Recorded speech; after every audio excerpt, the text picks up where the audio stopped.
क्या आपको मालूम है कि दुनिया में एक ऐसा जानवर है जो एक देश के लिए नेशनल क्राइसिस है और दूसरे देश के लिए इकोनॉमिक हीरो। हम बात कर रहे हैं ऑस्ट्रेलिया की, जहां इंसानों की आबादी 2 करोड़ 60 लाख है, लेकिन वहां जंगली खरगोशों की तादाद 20 करोड़ से भी ज्यादा है। ऑस्ट्रेलिया में इन रैबिट्स ने इतनी तबाही मचा रखी है कि सरकार ने इन्हें पेस्ट यानी तबाह कुन मखलूक डिक्लेयर कर रखा है। ऑस्ट्रेलिया इनसे लड़ने के लिए वायर फेंसिंग से लेकर वायरस तक सब कुछ ट्राई कर चुका है। लेकिन कहानी का दूसरा पहलू देखिए, उसी दुनिया में एक देश है चाइना, जिसने पिछले 30 सालों में 40 लाख से ज्यादा खरगोश जानबूझकर पाले, उन्हें मारने के लिए नहीं बल्कि एक ऐसे एक्सपेरिमेंट के लिए जिसने पूरी दुनिया के वैज्ञानिकों को हिलाकर रख दिया। इन्हीं खरगोशों ने चाइना के एक मौत के रेगिस्तान यानी सी ऑफ डेथ को एक हरे भरे जंगल और करोड़ों डॉलर की इंडस्ट्री में बदल दिया। आखिर जो जानवर ऑस्ट्रेलिया के लिए श्राप है वो चाइना के लिए वरदान कैसे बन गया और इसके पीछे की असली साइंस क्या है, आइए जानते हैं आज की इस स्पेशल वीडियो में। दोस्तों, मेरा नाम है मोनिस और आप देख रहे हैं दी भारत वर्टेक्स चैनल।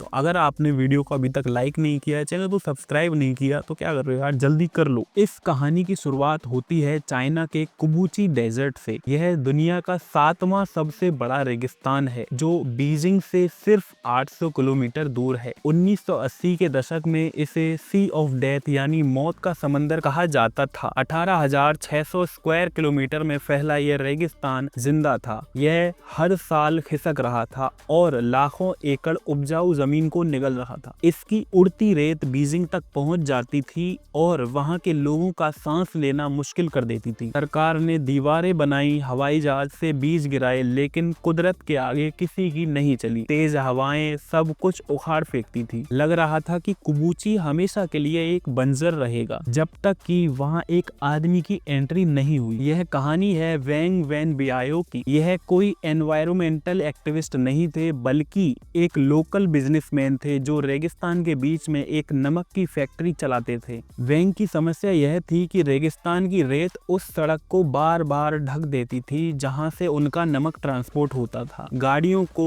60 किलोमीटर का रास्ता तय करने में कई दिन लग जाते थे। वेंग ने ठान लिया कि अगर धंधा बचाना है तो रेत को रोकना होगा। यह पर्यावरण बचाने की लड़ाई नहीं थी, यह बिजनेस सर्वाइवल की लड़ाई थी। वेंग ने सबसे पहले साइंस का सहारा लिया। उन्होंने पेड़ों से पहले एक खास तकनीक अपनाई जिसे स्ट्रॉ चेकर बोर्ड टेक्नोलॉजी कहते हैं। उन्होंने सूखी घास को 1 मीटर बाई 1 मीटर के चौकोर डिब्बों में रेत पर आधा गाड़ दिया। लेकिन सवाल यह है कि सिर्फ सूखी घास रेगिस्तान को कैसे रोक सकती है? इसके पीछे फ्रिक्शन का विज्ञान है। जब हवा सपाट रेत पर चलती है तो उसकी रफ्तार बहुत तेज होती है, लेकिन जब हवा इन घास की दीवारों से टकराती है तो उसकी रफ्तार सतह पर धीमी हो जाती है। इसे विंड ब्रेकिंग इफेक्ट कहते हैं। जैसे ही हवा धीमी हुई, रेत का उड़ना बंद हो गया और जो रेत उड़ी भी वो इन चौकोर खानों के अंदर ही गिरकर लॉक हो गई। जब रेत टिक गई तो उन्होंने उसको बीच में विलो या बेद के पेड़ लगाना शुरू किए। विलो एक ऐसा जादुई पेड़ है जिसकी जड़ें पानी की तलाश में 300 फीट नीचे तक जा सकती हैं। लेकिन 3 साल बाद एक नई मुसीबत आई।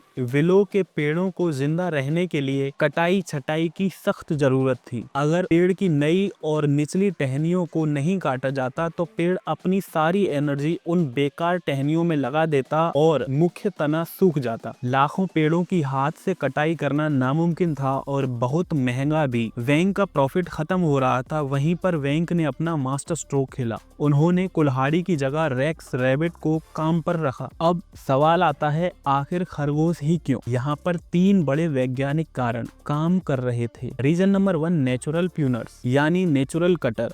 रेक्स रैबिट को विलो पेड़ की नई और मुलायम टहनियां बहुत पसंद हैं। वो उन्हें खाते गए। इससे पेड़ों की नेचुरल ट्रिमिंग होती गई। नतीजा, पेड़ का मेन तना मोटा और मजबूत हो गया जिसे बाद में पेपर और फर्नीचर इंडस्ट्री में महंगे दामों पर बेचा गया। Reason number 2, from sand to soil. रेगिस्तान की रेत और उपजाऊ मिट्टी में सबसे बड़ा फर्क होता है ऑर्गेनिक मैटर का। रेत में जान नहीं होती, लेकिन जब 40 लाख खरगोशों ने वहां मल त्यागना शुरू किया तो वह रेत खाद से भर गई। खरगोश का गोबर नाइट्रोजन का सबसे बेहतरीन सोर्स होता है। धीरे धीरे बेजान रेत काली मिट्टी में बदलने लगी। Reason number 3, seed spreaders. बीज फैलाने की मशीन। खरगोशों के पेट में एक खास एसिड होता है, वो घास को हजम कर लेते हैं, लेकिन सख्त बीज को हजम नहीं कर पाते। जब वो रेगिस्तान में घूमते घूमते पॉटी करते हैं तो उसके खाद के साथ साथ तैयार बीज भी जमीन में गिरते थे। खाद मिलते ही वो बीज अपने आप अंकुरित हो जाते थे, यानी खरगोश बिना सैलरी के बीज बोने की मशीन बन गए थे। दोस्तों, इसे कहते हैं इको इकोनॉमिक रिवॉल्यूशन। वैंग ने स्थानीय गरीब किसानों को रेक्स रैबिट मुफ्त में दिए और कहा, तुम इन्हें पालो, इनका फर और मांस बेचो और जो खाद बने वो खेतों में डालो। आज कुबूची में एक किसान जो पहले दाने दाने को मोहताज था, वो सालाना 1.5 लाख रुपए तक सिर्फ खरगोश पालन से कमा रहा है। रेक्स रैबिट का फर मखमल जैसा होता है, जिसकी इंटरनेशनल मार्केट में भारी डिमांड है। लेकिन कहानी यही खत्म नहीं होती। आज 2025 में कुबूची डेजर्ट ने एक और छलांग लगाई है। अब वहां खरगोशों के साथ साथ दुनिया का सबसे बड़ा सोलर प्लांट है, जुन्मा सोलर पावर स्टेशन। अगर आप स्पेस से देखेंगे तो आपको रेगिस्तान में एक दौड़ता हुआ घोड़ा नजर आएगा जो 50 लाख सोलर पैनल से बना है। यह प्लांट सिर्फ बिजली नहीं बनाता, यह रेगिस्तान को ठीक भी करता है। सोलर पैनल धूप को रोकते हैं, जिससे जमीन की नमी उड़ती नहीं है। पैनल के नीचे ठंडक रहती है, जिससे वहां आलू और औषधियां उगाई जाती हैं। और मजे की बात देखिए, इस पैनल के नीचे उगने वाली घास को साफ करने के लिए आज भी वहां भेड़ें और खरगोश छोड़े जाते हैं।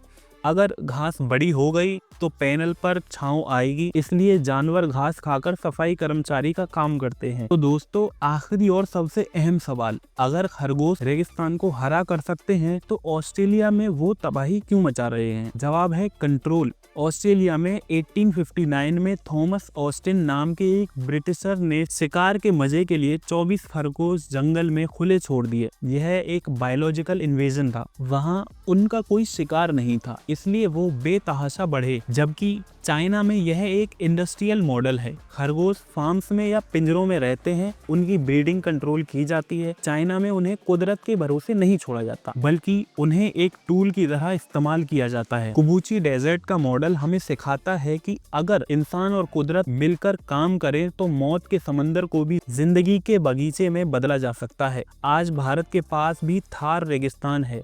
क्या आपको लगता है कि हमें भी राजस्थान में ऐसे ही किसी solar plus farming plus animal model को अपनाना चाहिए? क्या हम भी अपनी बंजर जमीन को गोल्ड माइन बना सकते हैं? अपनी राय नीचे कमेंट सेक्शन में ज़रूर बताइए। और आपको ये वीडियो का कौन सा पार्ट सबसे अच्छा लगा वो भी कमेंट में ज़रूर बताइए। वीडियो को लाइक करिए, शेयर करिए, कमेंट करिए और चैनल को ज़रूर सब्सक्राइब करिए। धन्यवाद।